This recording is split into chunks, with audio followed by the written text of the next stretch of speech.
Representative Todd Rokita was under attack. Facing two challengers in Indiana's GOP Senate primary, Rokita was eager to burnish his conservative bona fides by aligning himself with President Donald Trump, who had carried the state by 19 percentage points. So Rokita produced an ad that naturally featured standard Democratic punching bags Barack Obama and Hillary Clinton in the first frame. But the next boogeyman that appeared was not Nancy Pelosi or Chuck Schumer, they appeared later. Instead, it was a clip of Colin Kaepernick taking a knee during the national anthem. As the camera zoomed in for a close-up of the quarterback's face, the voiceover intoned, "The liberal elites disrespect our flag." In the end, Rokita lost the primary in Indiana last week to businessman Mike Braun, but it wasn't because he decided to make an issue of a protest that came to define the NFL last season. In fact, 2 days after his defeat, the president himself came to Indiana for a campaign rally at which he made sure to deliver one of his most reliable applause lines, "We stand for our national anthem at all times." The crowd roared. Story continued below. Rokita is just one of a handful of Republican candidates across the country, from Tennessee to Pennsylvania, who have incorporated the anti-player protest sentiment into their campaigns. While the protests themselves have slipped over the past 6 months from the front page back inside the sports section, the complaint about spoiled, rich athletes, a complaint the Trump administration has gleefully stoked time and again, has become a durable meme in the culture war, as powerful a symbol as the welfare queens of the Reagan era. One of the candidates who has featured the anti-NFL player message most prominently is Tennessee Congresswoman Meters and Diane Black, the frontrunner for the Republican nomination in the state's race for governor.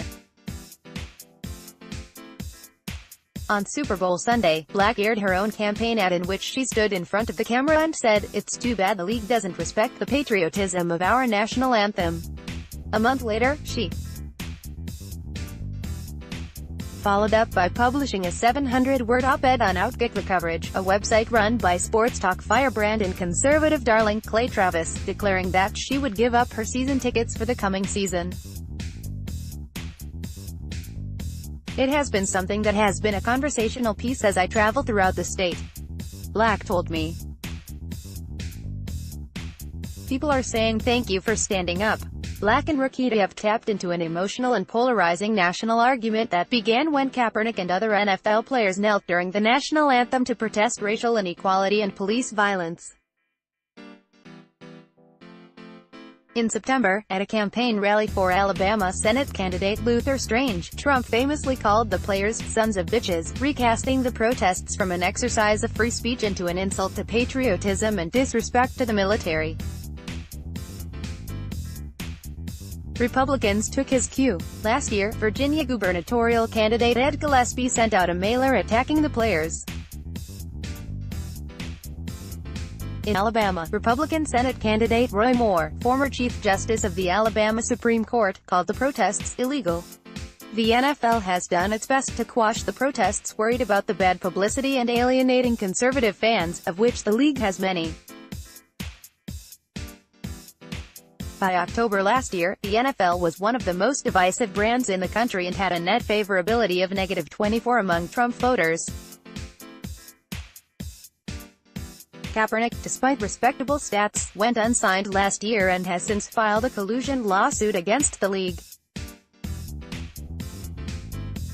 His fellow protester, safety Eric Reid, only 26 years old and a former Pro Bowler, remains without a team this offseason and has filed his own suit. Indeed, the message from the league has been unmistakable: if not illegal, protesting will affect your job prospects. But if the league wants to turn the page, there are Republicans still eager to talk about the protests. No one I spoke to believes it's an election-swinging issue, but it has still become a powerful signal to voters for politicians looking to flex their cultural conservative credentials, pro-flag and anti-Black Lives Matter. It makes sense because politics follows the culture, said former George W. Bush spokesman Ari Fleischer, who has worked with athletes and pro teams. cultural issues tend to reverberate deeper and be remembered by voters more than policy matters like tax cuts and health care. And it's likely we haven't heard the last of it as campaign season ratchets up. The Trump administration has made the kneelers a pet issue. Mike Pence made a show of walking out of an Indianapolis Colts game last year, a protest of the protest, and Trump relishes plumbing the cultural fissures.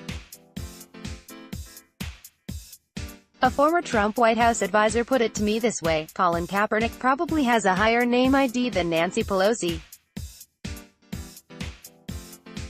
He's a better foil than Pelosi because more people know who he is. No one has tested that theory with more gusto than Black. A die-hard Tennessee Titans fan, she also hails from a proud military family. Her father fought in World War II, her husband was a Marine and her son is a veteran of the Gulf War. Watching players kneel during the anthem last year was viscerally upsetting, she told me. She had her season tickets for years but didn't attend a single game last year. We didn't give our tickets to anyone, she said. We wanted the seats to be empty to send a message to the NFL. No Titans players kneeled, though one remained in the locker room during the anthem for much of the season. Black told me that when the Titans sent her the paperwork to renew her season tickets this off-season, they included a massive gift box. Usually they send a little koozie, she said. But this year it was filled with cups and scarves and all kinds of goodies. We sent it back. Black likes to couch her decision in personal terms, not political. But it has certainly become part of her political identity. She told me that she hasn't done any polling on the issue, though a number of polls last year, CBS, HuffPost and CNN, among them, found a majority of respondents opposed the protests rather than supported them. Respondents were particularly divided along racial lines, with whites opposed to the protests and blacks supporting them. Anecdotally, there is little doubt that the issue energizes Republicans. If you go back to Trump's speech when he first attacked the players, he was giving a somewhat meandering address. As soon as he mentioned the kneelers, the crowd went wild. I saw the same phenomenon in action when I attended the annual state convention for the Arizona Republican Party earlier this year in Phoenix. Kelly Ward locked in a primary fight in the race for Senate with former Sheriff Joe Arpaio and U.S. Representative Martha McSally delivered the Pledge of Allegiance to kick off the meeting. "People in this room always stand for the pledge," she cried. The crowd of a few hundred Republicans erupted in applause. The issue is also another way to align yourself with Trump. But Howie Morgan, a conservative campaign consultant based in the Gulf Coast who has worked for Mike Huckabee and Rick Perry, told me that there was a larger cultural appeal that goes beyond the president.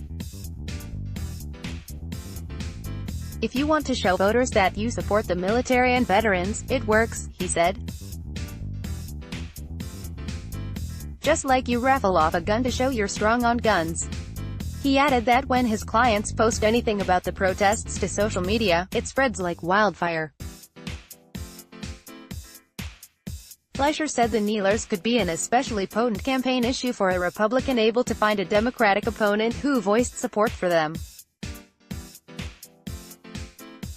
He also said that a campaign commercial highlighting Alejandro Villanueva, the offensive lineman who, before a game last season, was the only member of the Pittsburgh Steelers to walk out of the tunnel during the playing of the national anthem, his teammates remained just inside the tunnel, could be more effective than any attacks. "It's more of an uplifting message," he said. For some historical context, I called Jonathan E.I.G., the author of Ali, A Life, a biography of the boxer published last year. E.I.G. told me there were plenty of politicians who spoke out against Ali, the most outspoken political athlete of the 20th century, after he refused deployment to the Vietnam War. Ali will fight anyone but the Viet Cong, Illinois Congressman Robert H. Michel once said. And when Governor Ronald Reagan denied Ali a California boxing license in 1970, he quipped, "That draft dodger will never fight in my state." Ali later endorsed Reagan for president. EIG noted, though, that the stakes were different with Ali. There were real political consequences, like more conscientious objectors to the war, he said. With Kaepernick, there's no real political issue. It's just pandering to your base. Howard Bryant, a senior writer for ESPN and the author of a new book, The Heritage Black Athletes, A Divided America, and the Politics of Patriotism, went further.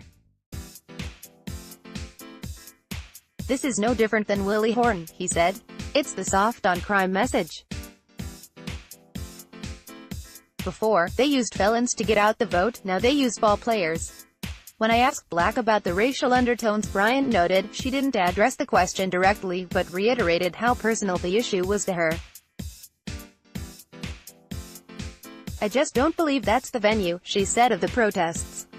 "I'm paying to be entertained. I'm not paying to be affronted. Unless you've had a husband or a son or someone in the military where you lay awake at night knowing they're in harm's way, I don't think they can understand." Recently, The New York Times published an audio recording of a meeting between NFL players and owners at the height of the controversy last year.